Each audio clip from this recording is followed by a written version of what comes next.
ver las psicosis afectivas. Un aviso parroquial.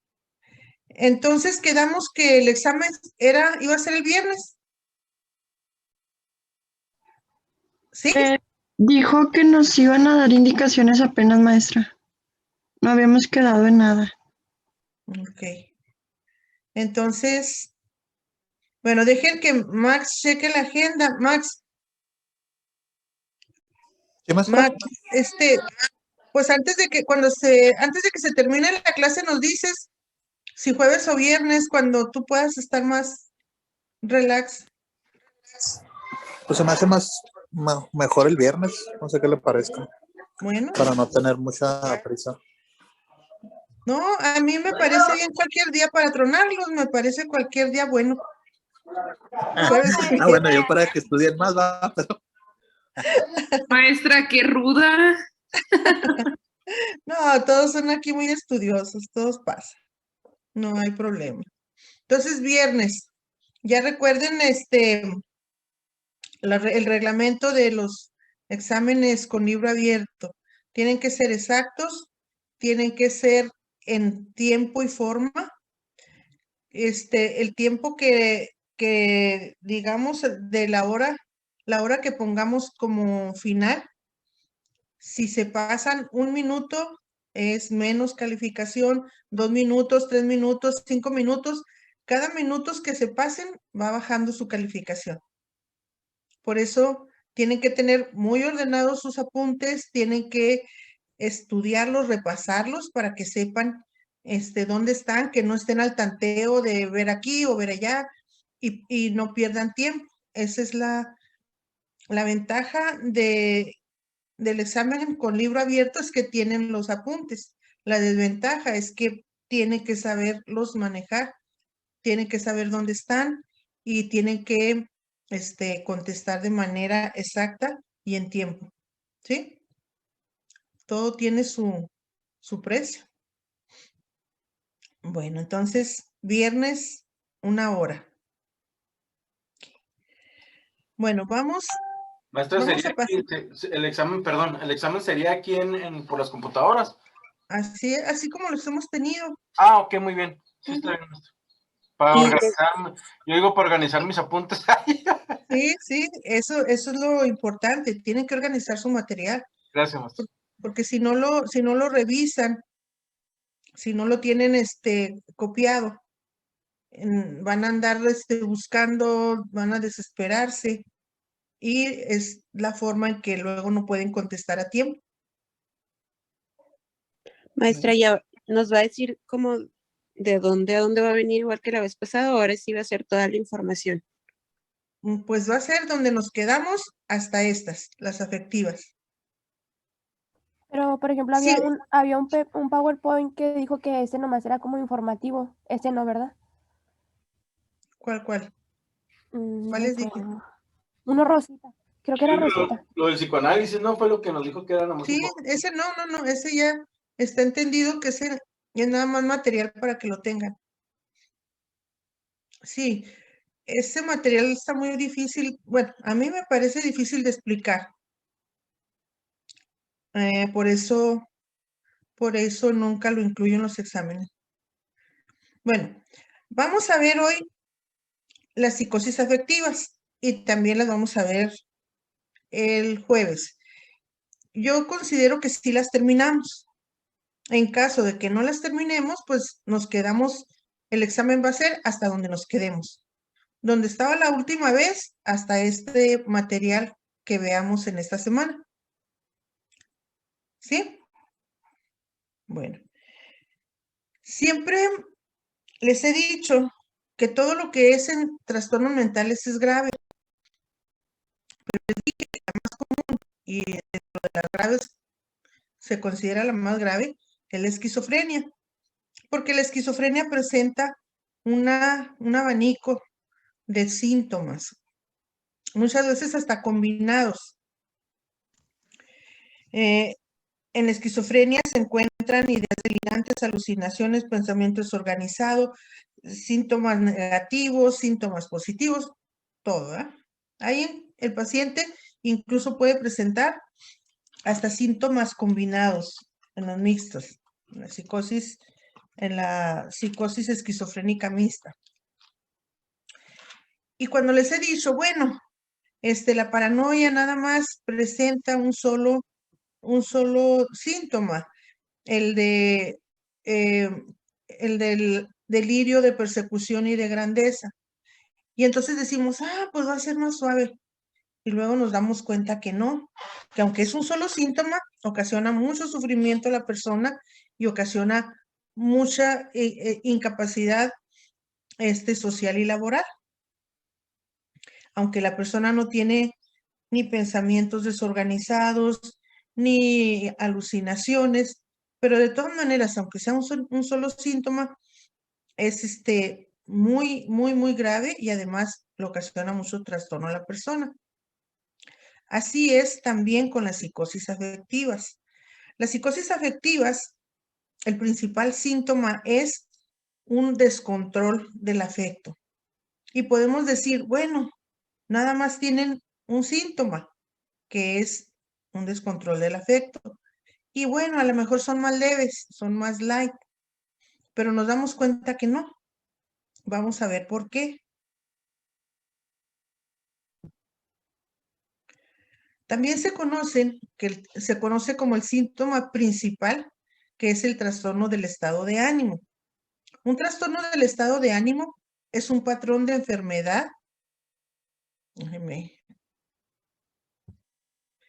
que deriva de un estado de ánimo alterado. Casi todos los individuos que tienen un trastorno del estado de ánimo experimentan depresión en algún momento, pero algunos también tienen exaltaciones del estado de ánimo. Muchos trastornos del estado de ánimo, mas no todos, se diagnostican con base en un episodio del estado de ánimo. ¿Por qué no todos? Bueno, porque tenemos la psicosis reactiva breve.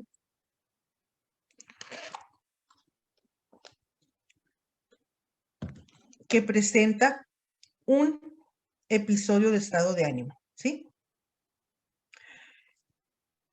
También tengo que hacer una definición de episodio.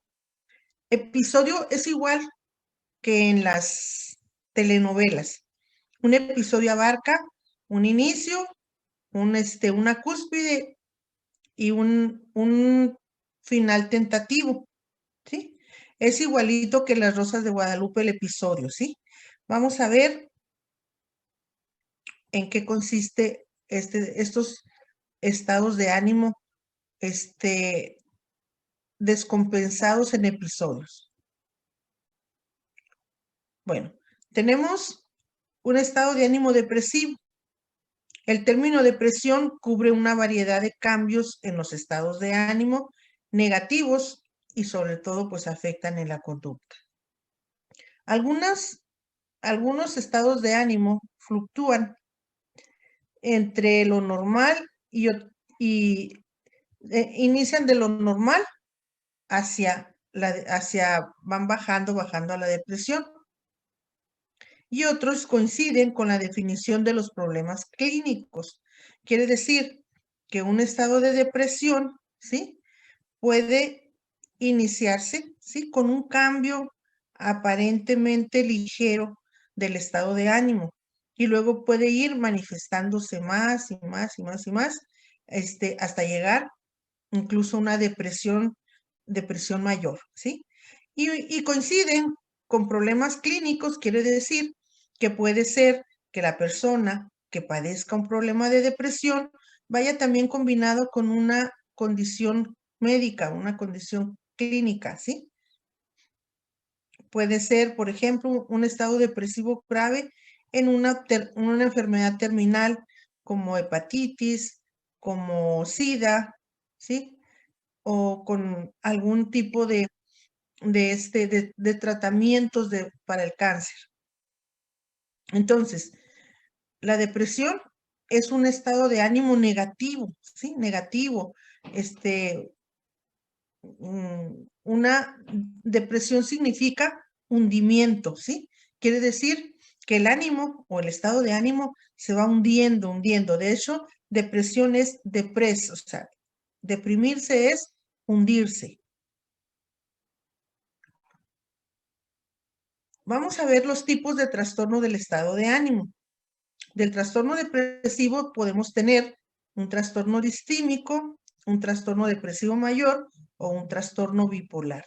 Estos trastornos son antecedentes de estado de ánimo depresivo la mayor parte del tiempo y se presentan, por ejemplo, en el trastorno depresivo mayor, se puede presentar uno o más episodios depresivos mayores. Esto es, una persona puede presentar episodios de depresión mayor o episodios depresivos mayores en un trastorno de depresión mayor y puede ir presentándolo así, un episodio y luego más o menos estabiliza un poco y luego cae en otro episodio. Y prueban con algún medicamento, va más o menos y otra vez pasa un tiempo y otro episodio depresivo. Podemos decir que es un trastorno depresivo mayor cuando no cursa con estados maníacos, ¿sí? Eso tenemos que tenerlo muy en cuenta. El trastorno distímico, ¿sí? Es un estado depresivo, pero que no llega a tener las características de depresivo mayor. La característica del trastorno distímico es que la persona está aplanada y triste constantemente y que ya tiene mucho tiempo, que es crónico, que ya tiene más de 2 años, es en un estado de tristeza, ¿sí? En un estado de tristeza y no sale de ese estado de ánimo de tristeza, ¿sí? No tiene, fíjense bien, no tiene episodios, ¿sí? El trastorno distímico se manifiesta todo el tiempo por todos los días de todo el tiempo, ¿sí? Aunque, como les digo, no llega a presentar episodios graves. Simplemente está triste la persona. En la distimia, yo les recomiendo que piensen en José José, que es el triste, ¿sí? Ya ve que la canción dice, qué triste, dicen que siempre estoy, ¿verdad? Bueno, si me notan que tartamudeo, es que ayer me arreglaron una muela, me hicieron rellenos y todavía traigo así como hinchado. No piensen que me está dando algún trastorno. Toco madera. Bueno. Luego tenemos las combinaciones de episodios, ¿sí? Y luego aquí se nos van a presentar los trastornos bipolares. Tenemos el trastorno bipolar 1, que es uno o más episodios maníaco depresivos y por lo general uno o más episodios depresivos mayores. Bueno, fíjense bien, bipolar 1, ¿sí? El trastorno bipolar es cuando se alternan episodios. Fíjense bien, piensen muy bien lo que estoy diciendo en cuanto a episodios, ¿sí? Porque un episodio es un espacio de tiempo. Un episodio es como como les digo, cuando ven un episodio en Netflix o cuando ven un episodio en las telenovelas. Ustedes que ven Netflix y que ven las series, se van dando cuenta que nos dan en episodios, o sea, nos dan una historia cortita que tiene una continuación en el siguiente episodio. Pero regularmente dan así todas los indicadores, ¿sí? Y como que nos dejan picados para el siguiente episodio. Eso es, hagan de cuenta, un episodio. También en los trastornos mentales. En los episodios se presenta todo el ciclo de los síntomas de ese trastorno y entonces se queda así como, esta historia continuará. Por eso es tan terrible estos trastornos. Entonces, en el bipolar 1 existe, ¿sí? Uno o más episodios maníacos. Ahorita vamos a ver qué es manía.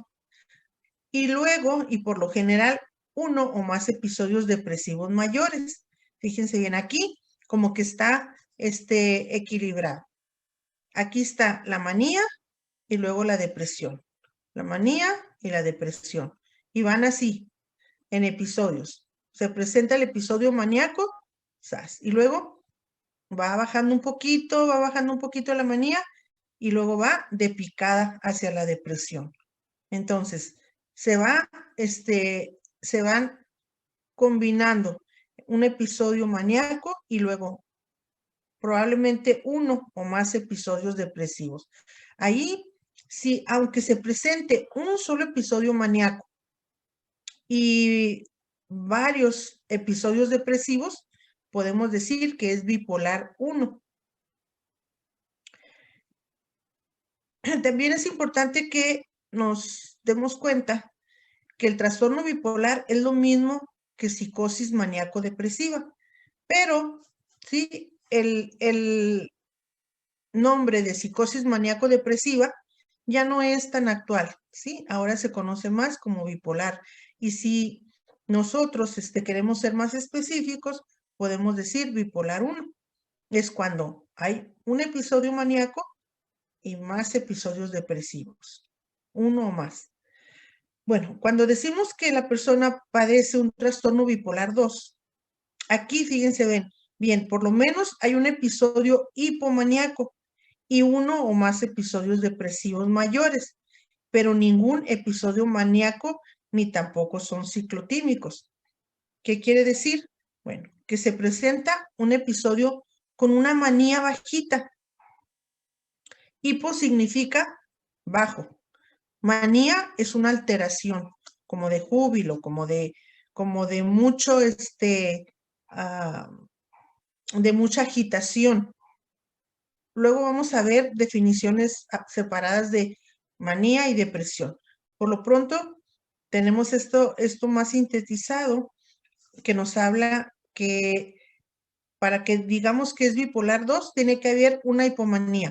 Quiere decir que la persona está con un estado de agitación bajo, pero presenta episodios depresivos mayores, y los episodios depresivos mayores regularmente son, son 2 o 3 o más, ¿sí? En el trastorno bipolar 2, fíjense bien, yo he encontrado que existe este problema en cuanto a diagnóstico. A mí me ha tocado personas en la clínica que van y me dicen, yo tomo medicamentos para la depresión porque soy una persona depresiva. Tengo depresión grave. Entonces, estoy diagnosticada como depresiva grave. Pero entonces, cuando empieza uno a investigar, ¿sí? Y nos aplicamos a hacer una historia clínica más profunda, con más cuidado, nosotros podemos preguntarle, ¿y siempre está depresiva? ¿Siempre está desanimada, que no quiere comer, que no le gusta nada de lo que antes le gustaba? Y si la persona les dice, bueno, hay ocasiones en que tengo un poquito de ánimo, que me levanto, que ando haciendo cosas. Tengo días buenos, días un poquito animados. Entonces, ahí ustedes van a investigar. Sí, probablemente el diagnóstico esté mal, no sea depresiva, sino sea bipolar. ¿Y por qué es muy importante saber exactamente el diagnóstico?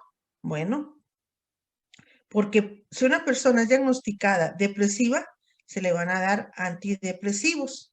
Si una persona es diagnosticada bipolar, ¿sí? Se les da otro medicamento que es el litio. Es un estabilizador del estado de ánimo. Entonces, si una persona diagnosticada como depresiva y ya tiene mucho tiempo tomando antidepresivos y no es depresiva, sino que es bipolar, lo más seguro es que les mencione, es que yo soy depresiva, pero no me hacen los medicamentos. no me hacen efecto. No es eso, lo que pasa es que no está tomando el medicamento correcto. Si el diagnóstico se cambia a bipolar y se le cambia el medicamento, entonces es más probable que tenga un mejor pronóstico, porque entonces el medicamento ya no va a ser antidepresivo, sino va a ser sales de litio, que son estabilizadores de los estados de ánimo, que no funcionan igual en un trastorno bipolar que en una depresión. Por eso, fíjense bien, incluso aunque hay pacientes que los están viendo psiquiatras, se les va allí, se les va la onda y no hacen un diagnóstico en el cual el paciente reciba el medicamento porque no se dan al trabajo, o no sé, o tienen muchos pacientes, a investigar, ¿sí? A investigar qué es lo que pasa con esa persona. Bueno, también decimos que el trastorno bipolar 2 no tiene ningún episodio de ciclotimia. ¿Qué es lo ciclotímico? ¿Sí? La ciclotimia son numerosos episodios hipomaníacos y numerosos episodios depresivos que no cumplen con el criterio para un episodio depresivo mayor. Y una cosa que tienen también de característica el trastorno ciclotímico es que se alternan, fíjense bien, ¿sí? Se alternan.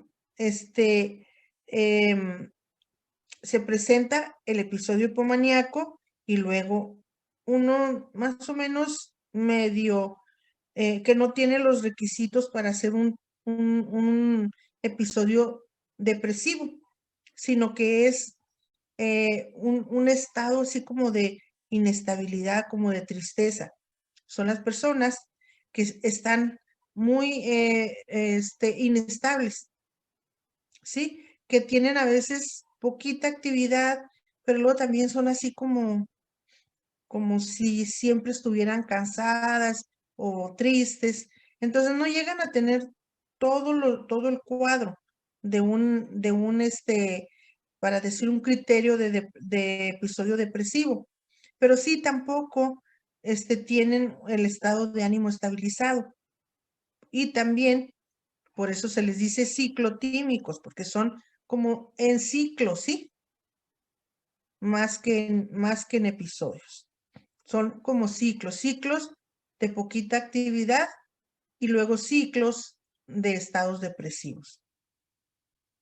Bueno, existen otros trastornos del estado de ánimo, como el trastorno de ánimo debido a una enfermedad médica y el trastorno de estado de ánimo inducido por sustancias. El de estado de ánimo debido a una enfermedad médica, bueno, pues no es nada misterioso. Cuando tiene una enfermedad médica, una condición médica, pues claro que afecta al estado de ánimo, porque baja la actividad, porque está sometida la gente a tratamientos, porque va y viene con los médicos, entonces se altera el estado de ánimo.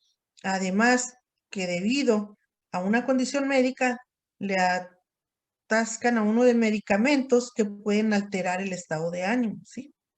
Bueno, y el inducido por sustancias lo vamos a ver en la psicosis tóxica, ¿sí? Ese es exclusivamente inducido por tóxicos. Vamos a ver las características de un trastorno depresivo mayor. Las características son la tristeza extrema, sensación de abatimiento, hundimiento, ¿sí?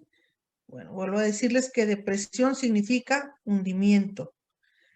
Y luego la persona tiene un estado incapacitante porque no tiene ganas ni de llevar a cabo todo lo que le gustaba, ¿sí?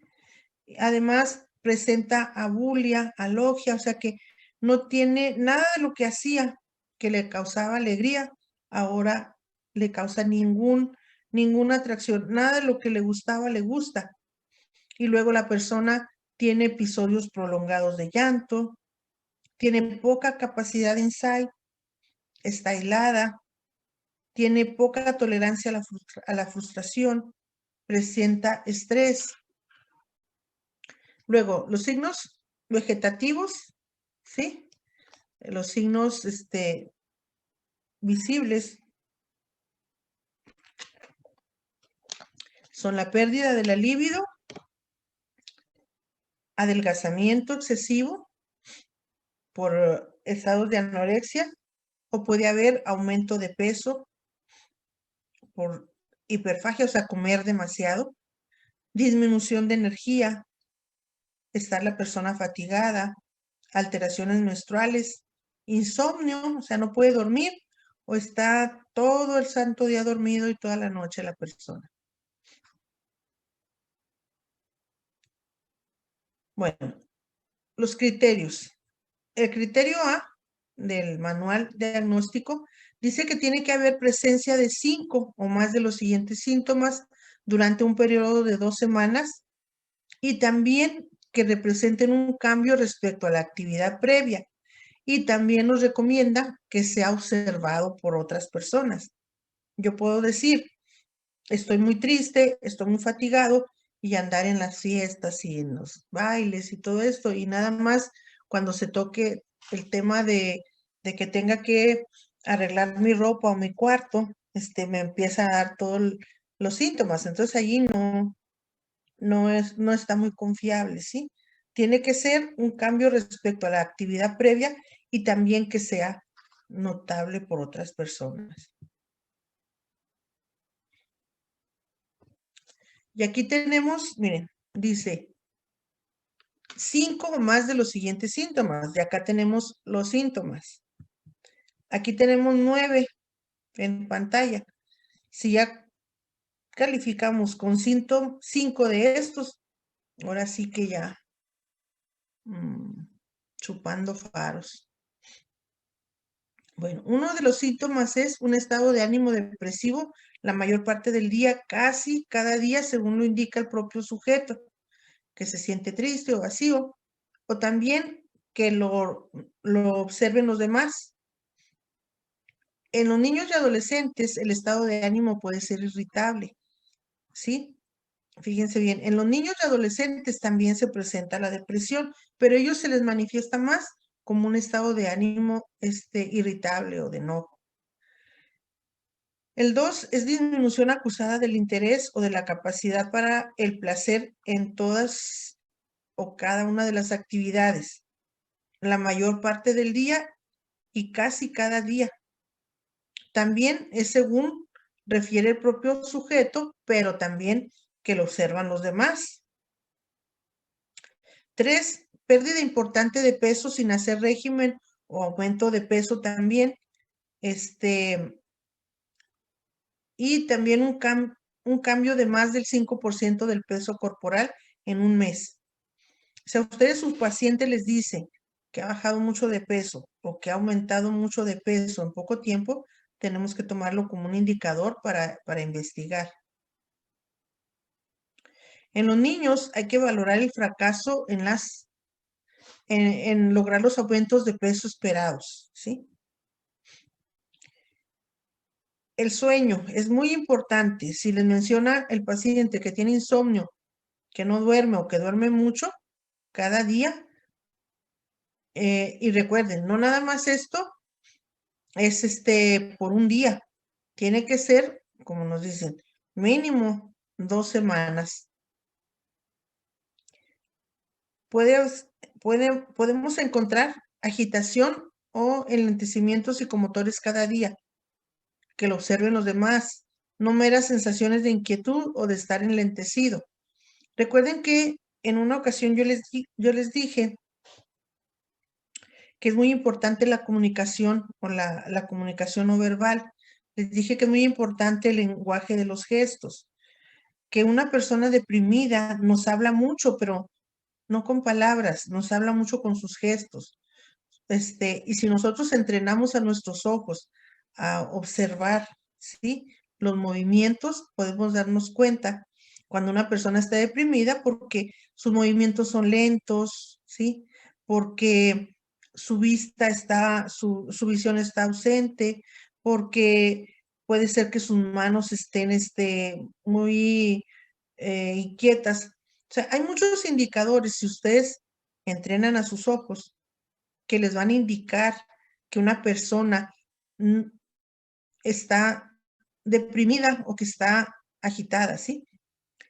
En la clase anterior les dije que es muy importante que nos entrenemos y que existen, les mencioné que existen autores que hablan de la comunicación no verbal. Les mencioné a Alexander Lowen, les mencioné a Flora Davis, y no estaría de más que en sus ratitos libres leyeran, por ejemplo, los libros de Flora Davis, donde habla que el cuerpo es el mensaje. Van a ver que es un libro muy, vamos a decir, muy interesante. Ese libro lo atrapa a uno porque le menciona desde un punto de vista, no es, ella ni siquiera es psicóloga, era periodista, pero les menciona desde un punto de vista de la observación, ¿sí? De la nueva ciencia que es la kinesis.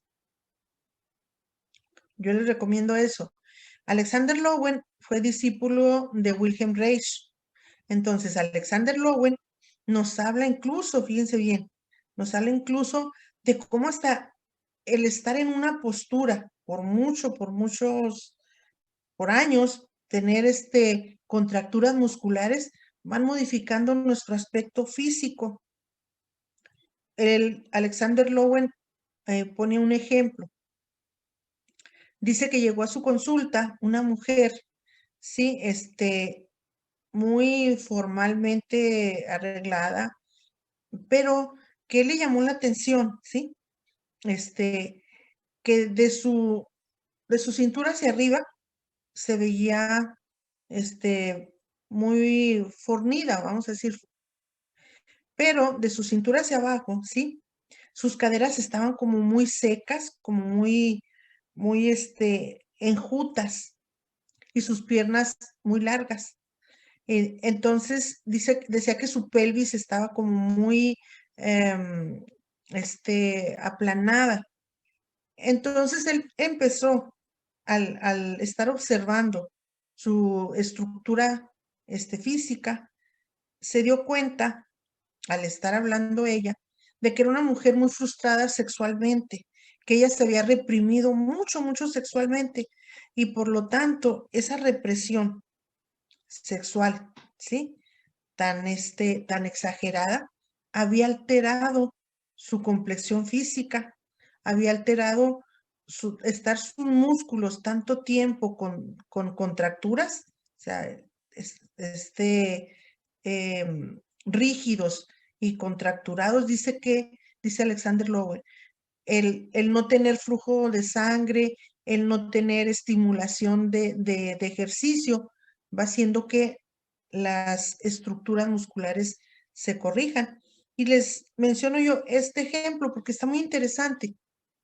Busquen por ahí, hasta pueden encontrar, si buscan por ahí en la librería Acapulco, ahí hay muchos libros de psicología y a lo mejor pueden encontrar por ahí curioseando Alexander Lowen. Bueno,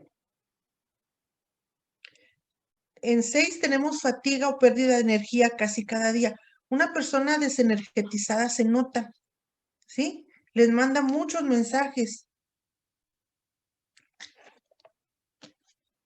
Y desde luego, esa falta de energía se va a manifestar con sentimientos de inutilidad o de culpa excesivos o inapropiados que pueden ser hasta delirantes, casi cada día. No, dice, no los simples reproches o culpa por el hecho de estar enfermo, no, sino una idea delirante. Recuerden siempre que una idea delirante es como impermeable, no cambia, ¿sí? Entonces aquí podemos tener una idea delirante de excesiva culpa, ¿sí? Una hostilidad hacia la misma persona. Puede también otro síntoma ser la disminución de la capacidad para pensar o concentrarse, o indecisión, casi cada día, ya sea una atribución subjetiva o una observación ajena. El 9, también pensamientos recurrentes de muerte. No solo temor a la muerte, puede haber una ideación suicida recurrente sin un plan específico, una tentativa de suicidio, un plan específico para suicidarse. Aquí es importante que nosotros hagamos un análisis de este paciente y nos demos cuenta si este paciente está en el nivel 1, 2 o 3 de las ideaciones suicidas, ¿sí? Y si hay una ideación suicida recurrente, darnos cuenta en qué nivel está. Si está en el 1, en que nada más es una idea que no es ni recurrente, sino que es así peregrina, o sea, que llega o va. Pero luego si es una idea suicida recurrente, que sería el segundo nivel en el que la persona está pensando, ¿sí? Que la vida no vale nada, que ya no quiere seguir sufriendo, que todo está muy mal, que no hay ninguna satisfacción en su vida, ya está en el nivel 2. Cuando la persona ya tiene una idea delirante, suicida, ya es una idea fija, y en la que ya está pensando en que sería bueno morirse ahorcado o morirse con pastillas o morirse de tal o cual forma. Ya tiene la idea delirante más, ¿sí? Un plan, una ideación y ya tiene una intención más acción. Ahí mucho cuidado con esas personas. Bueno, algo importante, vámonos hasta acá. Tenemos apenas el criterio A, donde estamos diciendo que debe presentar 5 síntomas durante al menos 2 semanas. Yo cuando hago mi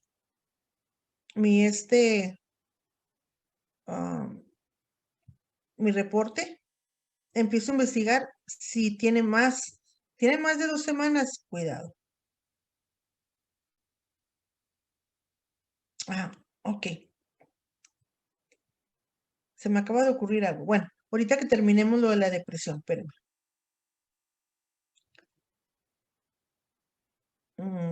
A lo mejor lo puedo presentar mañana. Es que encontré un video en el cual hay una investigación que hicieron en España. Nos dice, está hecha por psicólogos, nos dicen que una de las preocupaciones de los psicólogos es saber, ¿sí? Si una persona presenta una depresión endógena, o sea, por cuestiones químicas, cerebrales, metabólicas, o una depresión por estados, por situaciones circunstanciales, que esto vendría siendo por circunstancias que hacen que la persona tenga pensamientos deformados, ¿sí? Entonces, me llamó la atención que esa investigación dice que los psicólogos siempre tenemos esa preocupación. ¿Esta persona tendrá depresión por pensamientos deformados o será una depresión endógena por cuestiones químicas? Y nosotros decimos, a los psicólogos que nos interesa, nos ocasiona estrés el pensar que tenemos un paciente que tiene una depresión endógena por cuestiones químicas y nosotros lo estemos trabajando como una depresión psicológica, ¿sí? Y entonces estos psicólogos en España ya encontraron que existe unos estudios de resonancia magnética de las áreas de la corteza donde encontraron que las personas depresivas presentan ciertas características. Mañana voy a tratar de ponerles el video para que veamos ese estudio. ¿No es cierto? Mañana no tenemos clase, ¿eh? El jueves. ¿Sí? Bueno. Maestra, bueno, el jueves vamos a tener un examen. Vamos a andar en la escuela. Ajá. Entonces el jueves no tenemos... ¿Es la fecha? No. Entonces el jueves no tenemos clase hasta el viernes. Ujú. Sí. Bueno, a ver si puedo presentarles la investigación después del examen. Aunque déjenme pensar, a lo mejor salen muy cansados del examen, porque sí son tensionales. Bueno, tenemos tiempecillo. No nos estresemos por eso. Bueno, ya de todas maneras ya les mencioné el estudio ese y es algo muy alentador, porque al menos yo cuando ejercía, esa era una preocupación muy grande de mi parte.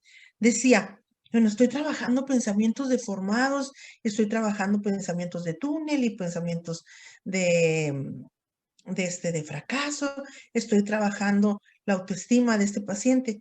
Y luego decía yo, ¿y qué tal si es una descompensación química?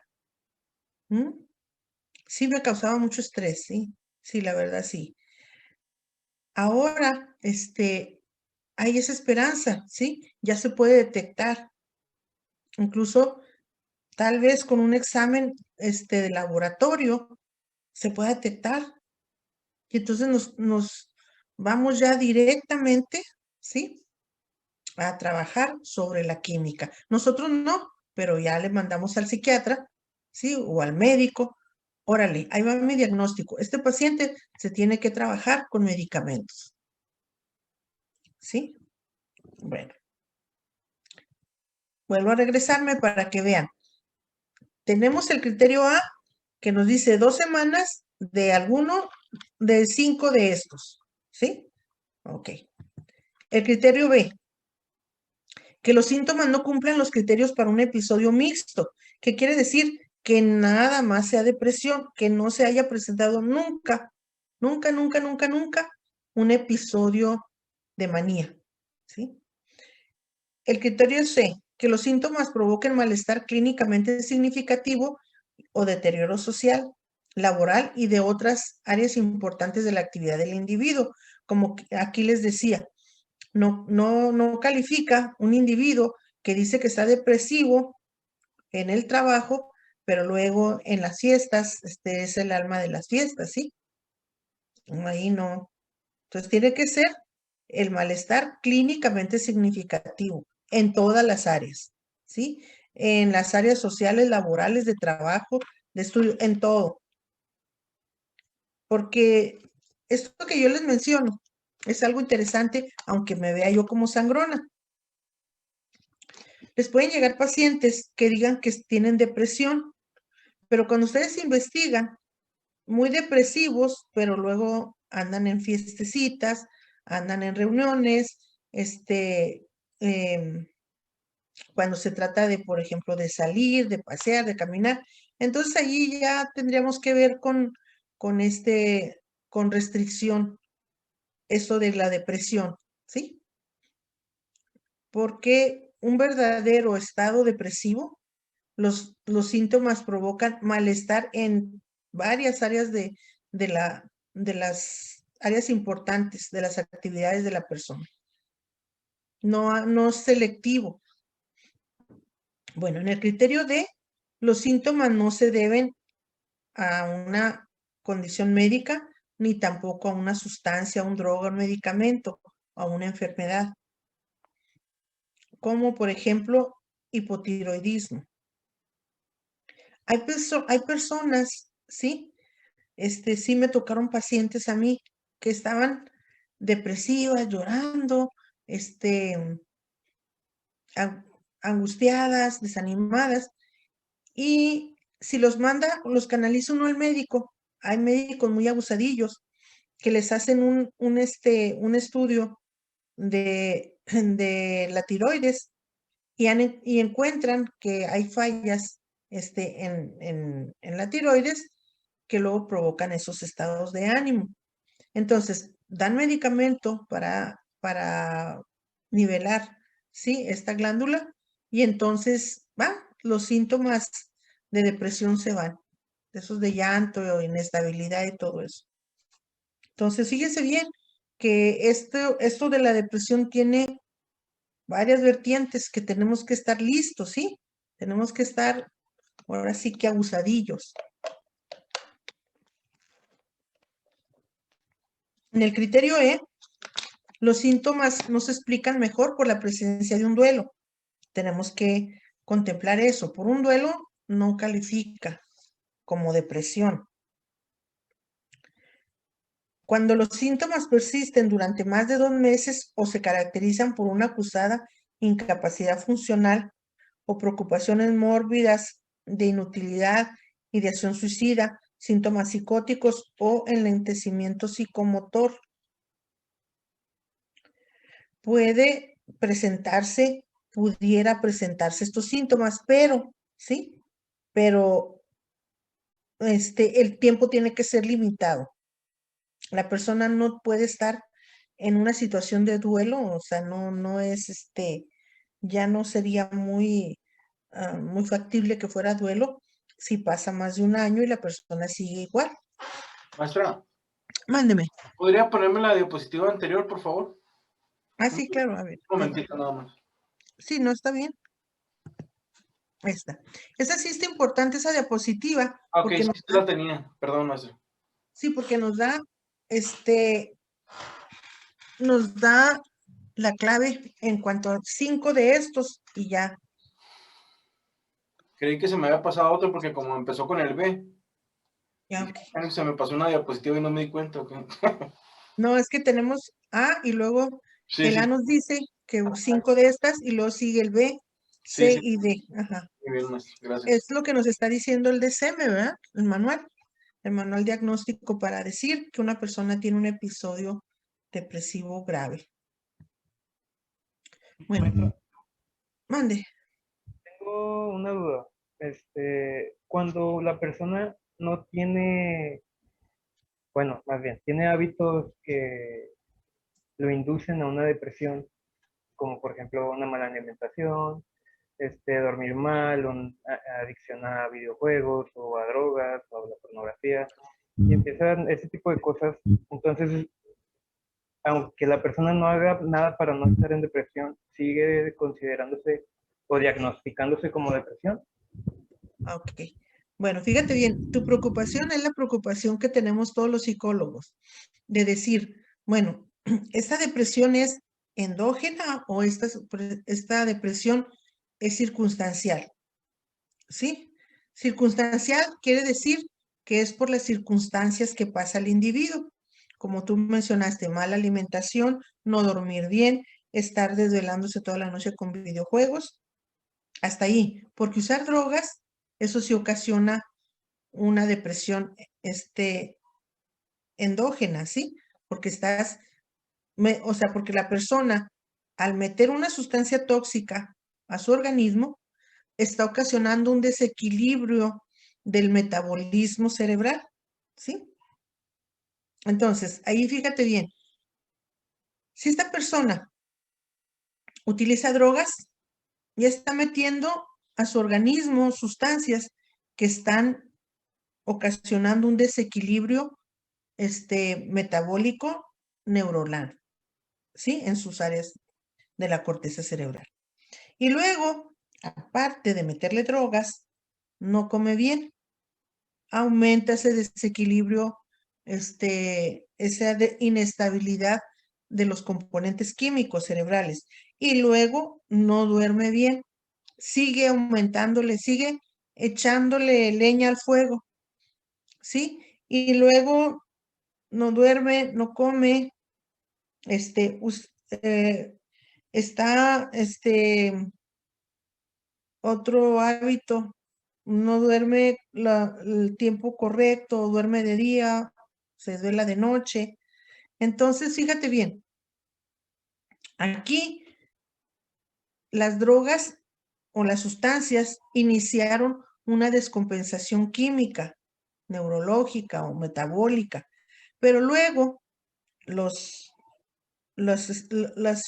hábitos del entorno, como es no comer, no dormir, estar expuesto a la reactividad de los juegos, pues desde luego que va a ocasionar que se agrave más ese desequilibrio desequilibrio metabólico cerebral, ¿sí?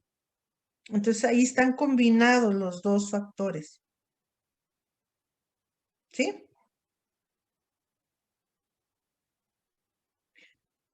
Yo he encontrado Gracias. personas que usaron cocaína y que dejaron de usarla y que se metieron a rehabilitación y que ya tienen un año sin probar la droga, pero todavía tienen secuelas, presentan ideas delirantes de persecución, presentan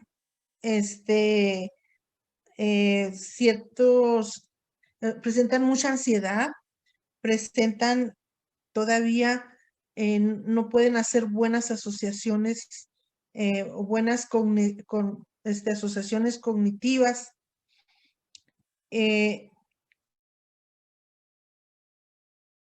Problemas para dormir, problemas de alimentación, y eso que han dejado ya la droga todo un año. A mí me han dicho, oiga doctora, pues ya estoy limpio, tengo un año. Pues sí, pero las secuelas perduran, no es así como que órale. En cuanto a las drogas, sobre todo las drogas que se usan que llaman ahora duras. Entonces, ¿por qué? Bueno, porque ocasionaron un desequilibrio tremendo metabólico cerebral. O sea, ¿cómo es posible que pensemos que el cerebro se va a volver otra vez a equilibrar, ¿sí? Después de haberlo sometido a esos desajustes neuroquímicos. Entonces, si una persona va contigo porque perdió un ser querido y entonces está diciendo que toda su vida cambió, sus rutinas y que tiene puros pensamientos de desaliento, pensamientos de desánimo. Entonces podemos decir, es que esta persona no es que tenga una descompensación química cerebral, sino que su estado de ánimo está alterado por sus mismos pensamientos deformados. Ahí sí podemos trabajar con la psicoterapia. Bueno, después vamos a ahondar un poquito más. ¿Ya quedó contestada tu pregunta? Bueno, vamos a ver en qué consiste la ciclotimia. Estos pacientes muestran oscilaciones repetidas del estado de ánimo, pero ninguna con gravedad suficiente para considerarse un episodio depresivo mayor o maníaco. De todas maneras, la ciclotimia ocasiona la ciclotimia ocasiona muchos problemas de tipo conductuales, ¿sí? Porque la persona cambia en repetidas ocasiones, ¿sí? Cambia de estados de ánimo.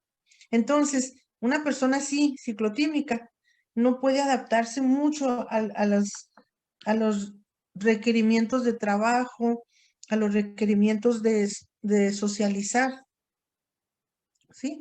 Esas oscilaciones repetidas y sobre todo que se alternan, ¿sí? Quiere decir que puede estar, puede presentarse más o menos una hipomanía, o sea, que ande así contentilla la persona, pero luego, viene la depresión. Entonces, esa inestabilidad ocasiona, además de trastornos, ocasiona también muchos trastornos de conducta, muchos trastornos de ansiedad, ¿sí?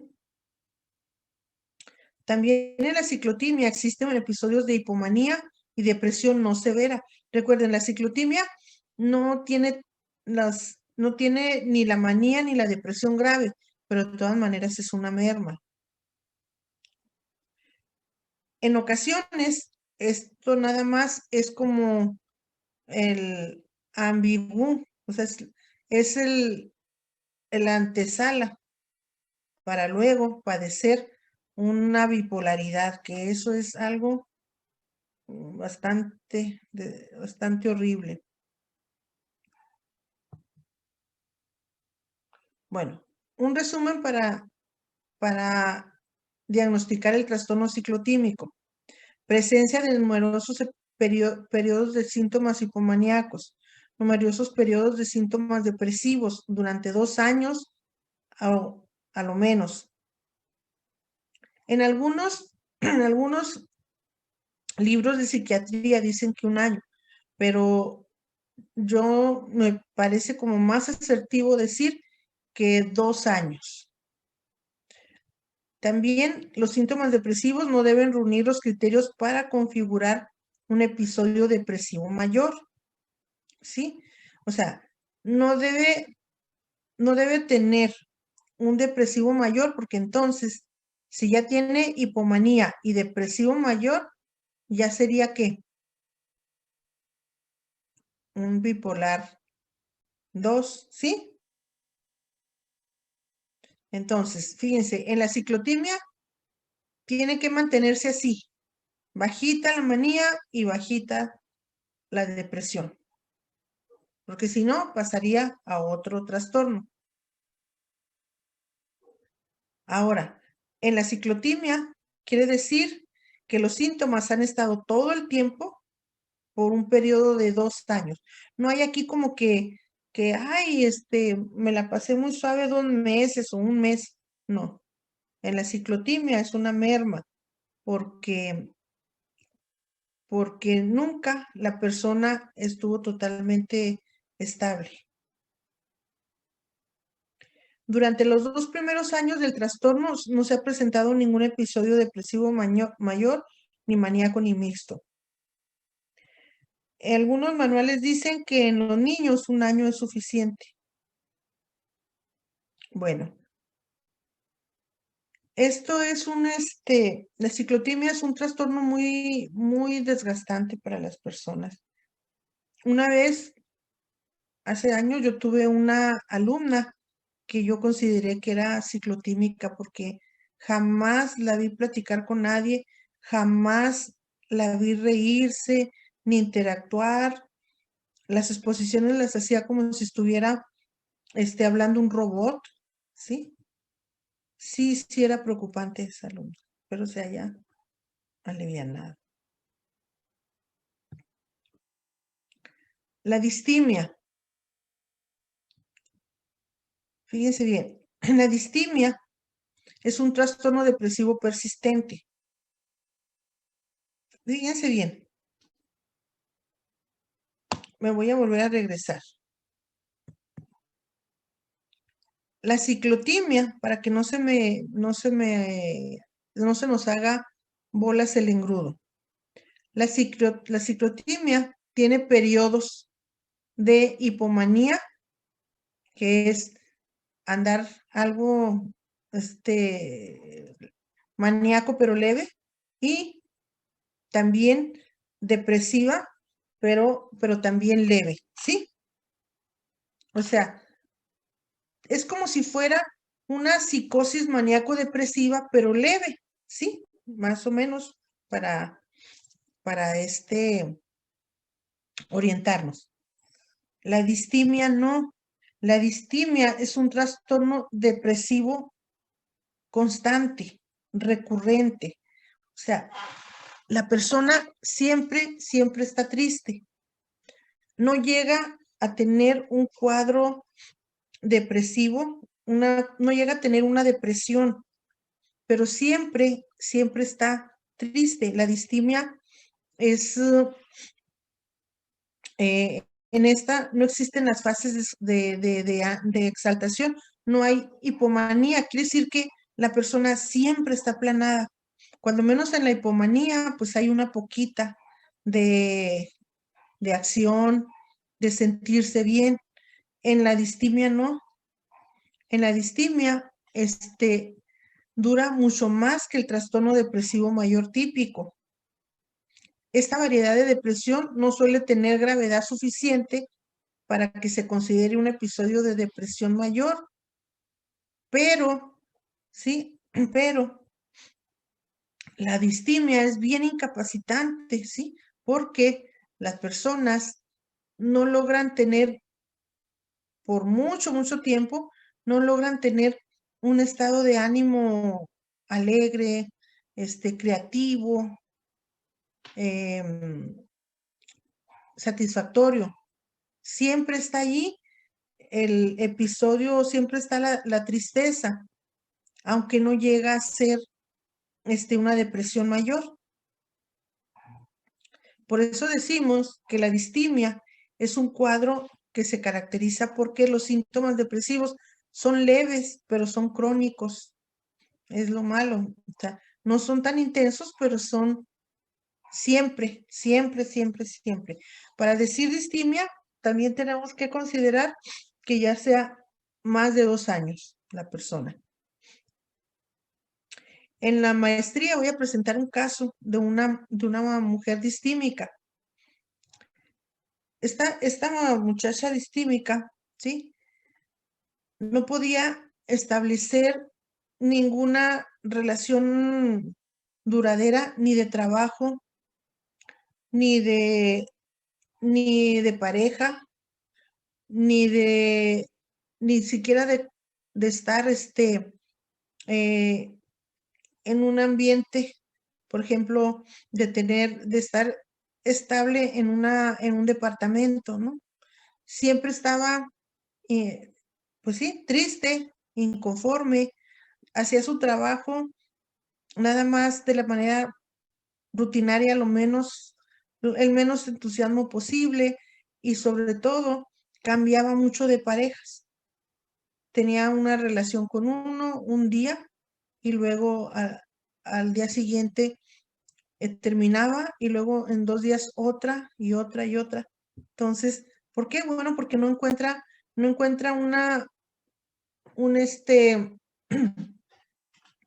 motivo de alegría en la relación, de satisfacción. Sí, es un trastorno muy incapacitante.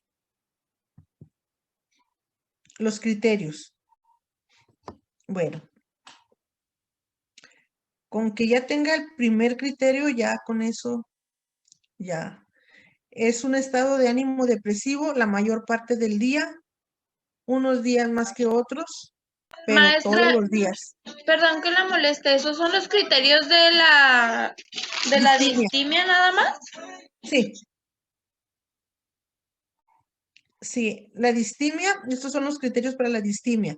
Es un estado de ánimo depresivo la mayor parte del día, de todos los días y por lo menos 2 años.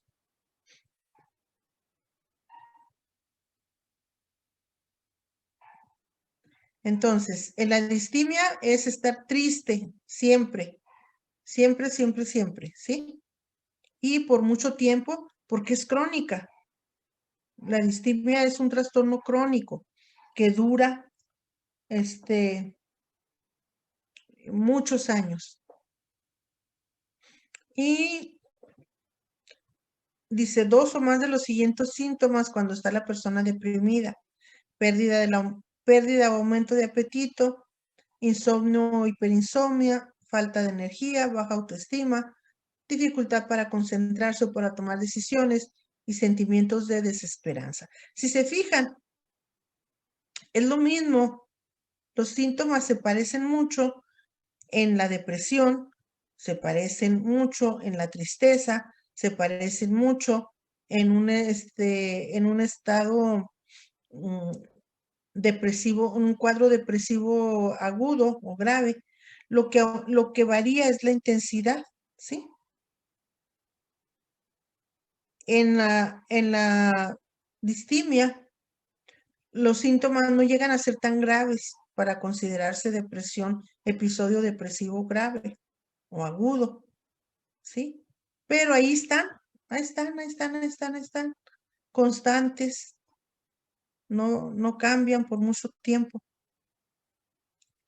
Ni siquiera, dice aquí, los síntomas que vimos jamás han estado ausentes por más de 2 meses en un periodo de 2 años, o sea que la persona ya tiene 2 años o más con los síntomas. Y aunque no están muy fuertes, no están muy marcados, pero ahí están, crónicos. Entonces, deterioran mucho a las personas, muchísimo. Dice, durante los 2 primeros años de la alteración, no ha ocurrido ningún depresivo mayor, ¿sí? Eso es un criterio muy importante, que la distimia se mantiene así, bajo los síntomas, bajos pero constantes. No ha habido un episodio grave. Dice, si acaso hubo alguno de ellos, tiene que haber pasado mucho tiempo y tiene que haber desaparecido por completo.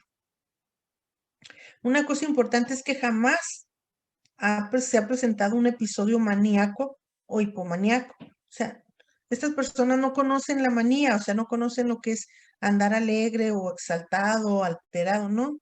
Siempre ha sido triste. También, una cosa importante es que esta alteración no sea parte de un trastorno psicótico crónico como la esquizofrenia, ¿sí?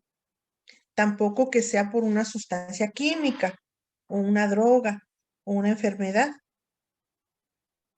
Y también que los síntomas pues van ocasionando deterioro clínicamente significativo.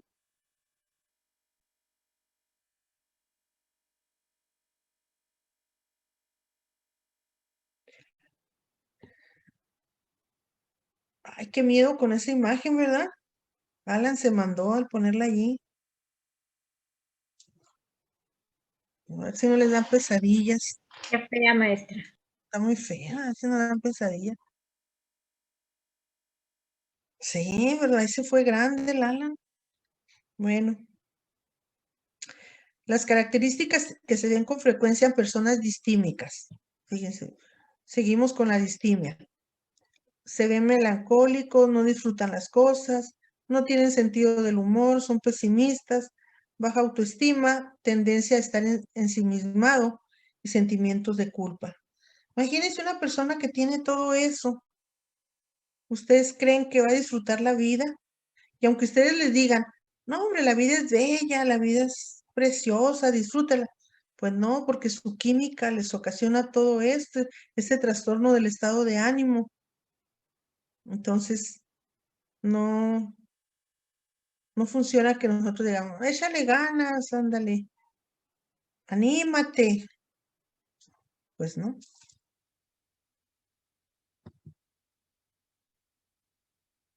Una doble depresión. Cuando el paciente cursa con un trastorno distímico y se manifiesta a su vez un episodio depresivo mayor. Estos son muy raros, nada más el 10 o el 15%.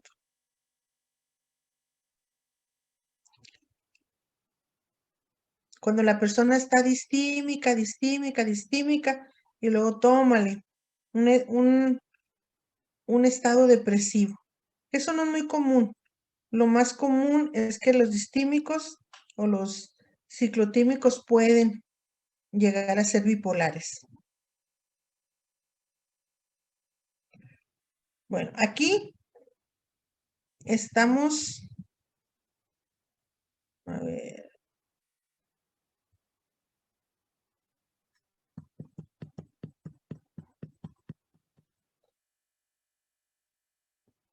Aquí empezamos empezamos por el final.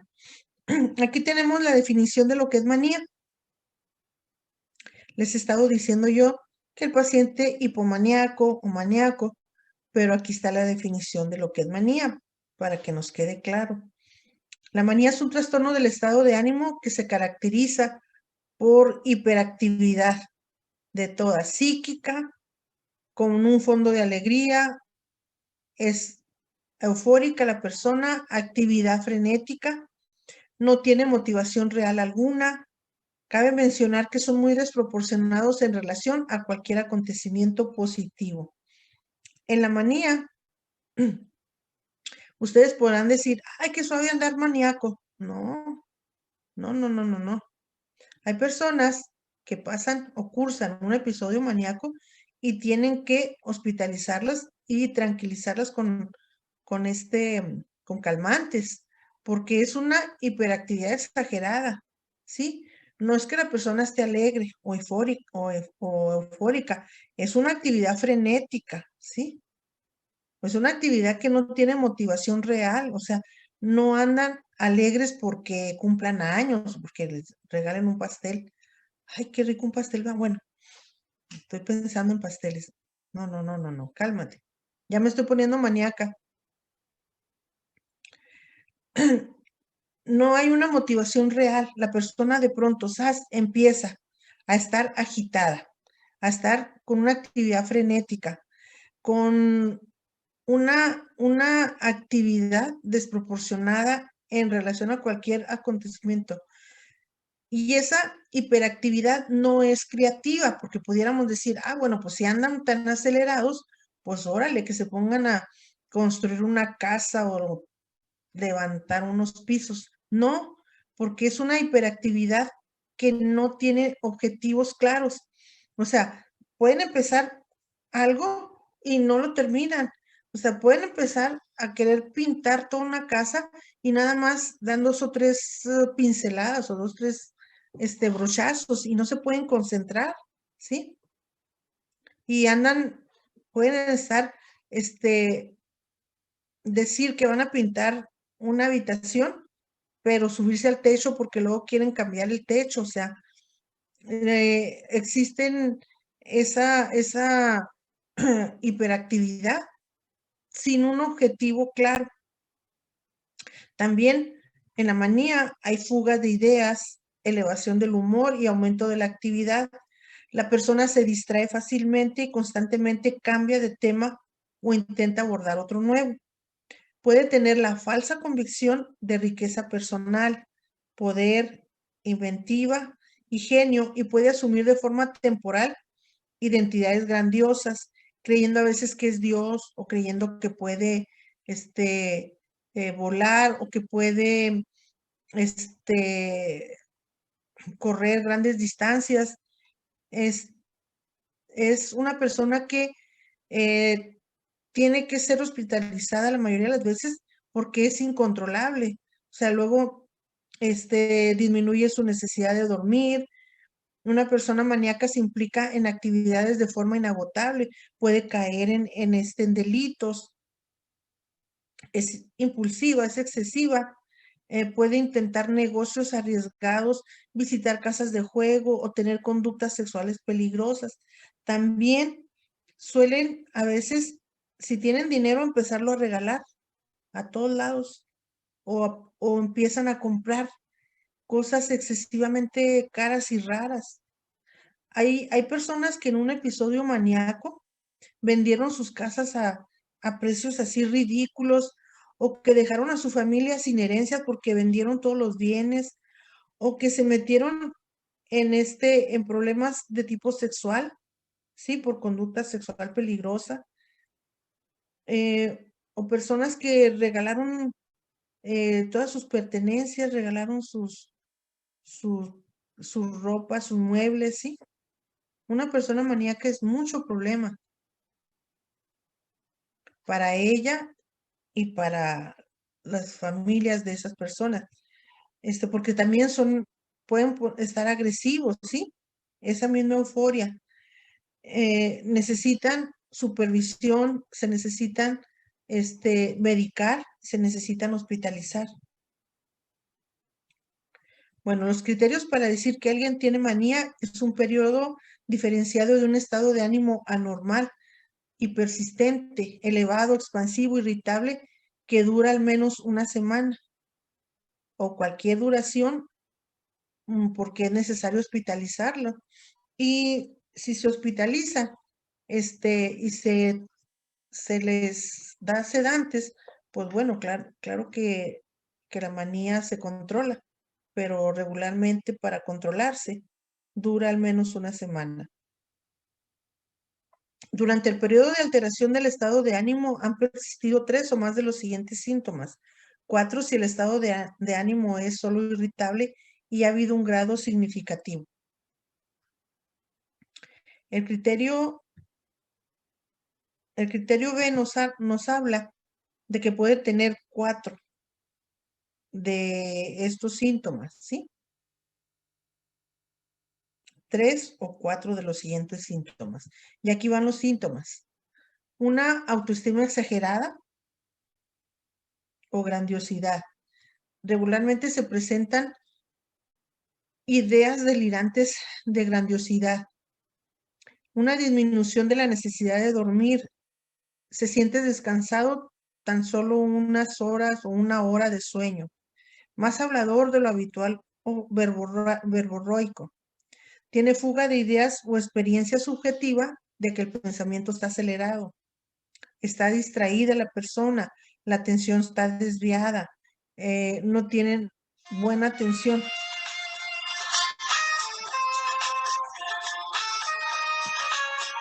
Permíteme.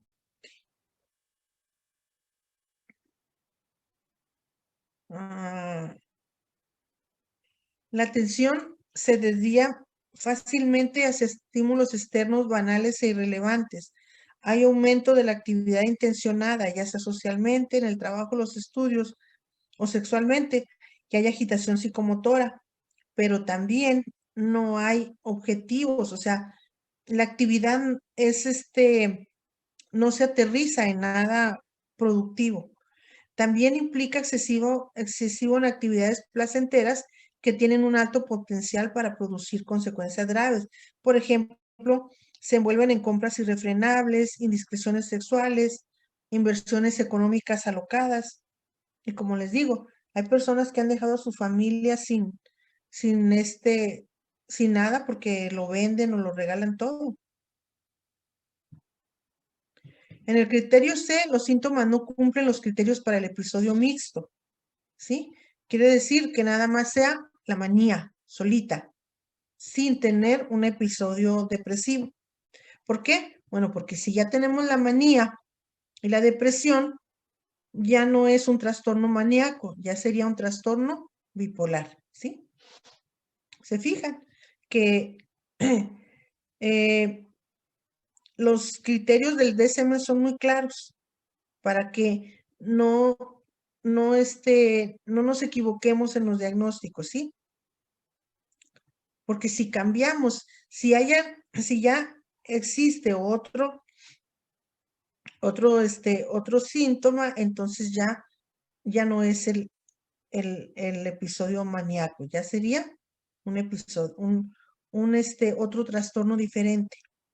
En el criterio de la alteración del estado de ánimo es suficientemente grave como para provocar deterioro laboral o de las actividades sociales habituales o de las relaciones con los demás, o para necesitar hospitalización con el fin de prevenir los daños a uno mismo o a los demás. ¿Sí? Porque hay síntomas psicóticos. En el criterio E, los síntomas no son debido a los efectos fisiológicos directos de una sustancia, por ejemplo, una droga, un medicamento u otro tratamiento, ni a una enfermedad médica como el hipertiroidismo. Cuando hay un episodio mixto, manía y depresión, fíjese bien, aquí nos podemos confundir. Si es un episodio mixto, ¿no sería una bipolaridad?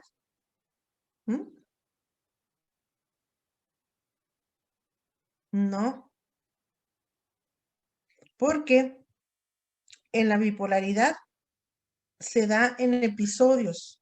Hagan de cuenta que la persona puede durar, empieza con la manía, poquito, empieza un día, va subiendo la manía, subiendo, y dura 2, 3, 4, 5, una semana, 2 semanas así maníaco, va avanzando lentamente en la manía, ¿sí? Dura 2 semanas maníaco y luego la bajada, la depresión. Poco a poco, ya más calmado, hasta que se hunde en la depresión y dura en la depresión 3 semanas, ¿sí? Entonces estamos hablando de un trastorno bipolar. Pero cuando hay un episodio mixto, que se caracteriza por disforia, rabia, ataques de pánico, habla apresurada, agitación, ideación suicida, insomnio severo, grandiosidad, hipersexualidad, ideas de persecución y confusión. ¿Sí? Cuando hablamos de un episodio mixto, quiere decir que los síntomas están mezclados, que puede presentar de pronto un ataque de pánico y luego después una agitación y luego después una ideación suicida y luego al ratito en media hora un insomnio y luego al ratito en 2 horas hipersexualidad y luego al rato pasa 1 hora ideas de persecución. O sea, cuando hay un episodio mixto, el mismo título nos dice, los síntomas están combinados así, ¿sí? Se alternan ¿El uno con mismo otro. día, maestra, todo? Puede presentarse varios así en un día, ¿sí? Oh. Puede tener rabia y ataques de pánico.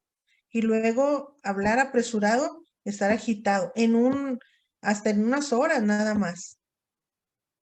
Quiere decir que están alternándose, pues así como dirían los puestos, están mixeados, o sea, están revueltos, ¿sí? Bueno. ¿Cómo vamos de tiempo? ¿Ya se cansaron o quieren más? No, Nomás maestra, vemos- termine eso. Bueno, ya nomás vemos la manía para que no se me desesperen. Bueno.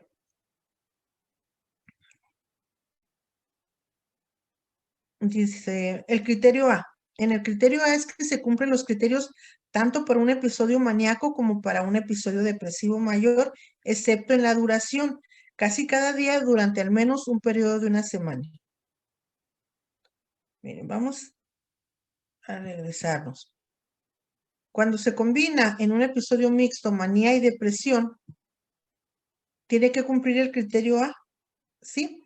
Que se alternen un episodio maníaco con un episodio depresivo. Aquí, si nosotros decimos eso, pudiéramos decir, ok, entonces estamos hablando de bipolar, pero dice no, porque en el bipolar el episodio tiene una duración, ¿sí? Pero no, en esto es cada día durante al menos un periodo de una semana, entonces se están alternando, ¿sí? Se alternan los síntomas, sas. Por eso sería mixto. En el criterio B, la alteración del estado de ánimo es suficientemente grave para provocar un importante deterioro laboral. Pues, ¿cómo no? Si la persona no puede estar estabilizada, entonces no puede tener una vida ni social, ni laboral, ni relaciones con los demás, necesita estar hospitalizada, se necesita proteger de ella misma y de los demás también. No de los demás, proteger a los demás. También en el criterio C, como siempre nos dice que los síntomas no se deban a las sustancias, a una droga, a un medicamento, ni a una condición médica. Cuando veamos las psicosis tóxicas, va a ser al contrario. En el criterio C nos van a decir, todos estos síntomas se deben a una sustancia, a los efectos directos de una sustancia. Cuando veamos las sustancias tóxicas, aquí es al contrario. Aquí nos dicen, no se debe a ninguna sustancia. Cuando vemos la psicosis tóxica nos dicen, sí se debe a una sustancia. Tiene que haber una sustancia de por medio. Los que son de reciclaje rápido. Un porcentaje, pues no tan poquito, de 15 a 20 de pacientes que son bipolares, principalmente mujeres, son cicladores rápidos, ya que presentan 4 o más episodios de depresión, manía o hipomanía al año, a veces sin periodos de eutimia. Quiere decir, los cicladores rápidos son los que presentan depresión y manía, o hipomanía, pero no hay intermedios, ¿sí? Dice a veces 4 episodios o más. Algunas veces el número de episodios es muy elevado y puede presentarse incluso fases de días o horas. Es lo que yo les decía. Aquí es que se alternan. El síntoma está alternándose uno con otro. Nos dicen los psiquiatras que los pacientes de estas características, los de ciclaje rápido, son muy difíciles de estabilizar porque no presentan episodios definidos.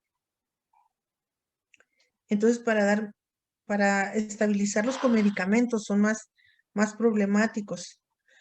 Dice, el ciclado rápido se presenta y se inicia más frecuentemente con un episodio depresivo. Empieza así, depresivo, y luego depresivo, y luego cambia, ¿sí? Y lo dice, no parece haber un patrón familiar en su presentación. Los factores que favorecen su aparición pueden ser el hipotiroidismo, la menopausia, las epilepsias del lóbulo temporal, porque pues en un estado epiléptico del lóbulo temporal pues existen esos cambios bruscos de estados de ánimo. El retardo mental, el consumo de sustancias psicoactivas y medicaciones antidepresivas. Estamos hablando de que hubo consumo de sustancias psicoactivas y ocasionó un desequilibrio metabólico cerebral que ahora está teniendo todo este desbarajuste en los estados de ánimo. La manía confusional es considerada una de las variaciones más atípicas. Casi no se da, pues junto a los síntomas afectivos y motores aparece desorientación temporoespacial, alucinaciones visuales muy vívidas, no secundarias a factores tóxicos o metabólicos. Aquí lo mencionamos para tener ese material, pero son atípicas, o sea, casi no hay ese tipo. Maestra, tengo una pregunta. ¿En este tipo de manías también se puede dar un Folie-à-Deux, como en el de la psicosis que nos había dicho? No es muy un estado maníaco. No es muy factible que se pueda hacer un Folie-à-Deux. ¿Por qué?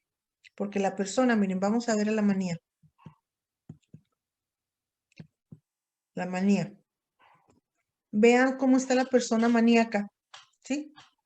Ustedes visualicen cómo estaría una persona maníaca, con una actividad frenética, que no tiene una finalidad, que no puede estar tranquilo, que tiene fuga de ideas, el humor es inestable, ¿sí? Fíjense bien, en el Folie-à-Deux, recuerden, la persona, por ejemplo, en el trastorno paranoide compartido, la persona lo único que tiene es una idea delirante de persecución y de grandeza, ¿sí? Que es regularmente la que hace, la que se da en las sectas. La persona empieza a, vamos a llamarle contagiar, pero no es la palabra, porque no es un virus, pero para que nos quede un poquito así más didáctico. Empieza a contagiar a otras personas de su idea delirante de persecución y grandeza. Pero recuerden que les dije que la idea delirante tiene que ser creíble, ¿sí? Una idea delirante, estructurada. Como les puse el ejemplo, no sé si lo buscaron en el internet, los que se fueron en el cometa Halley, que se suicidaron. Alguien me lo mencionó en la clase, que sí lo había encontrado en internet. Fueron 22 personas que se suicidaron siguiendo un líder que porque los iba a recoger el cometa Halley.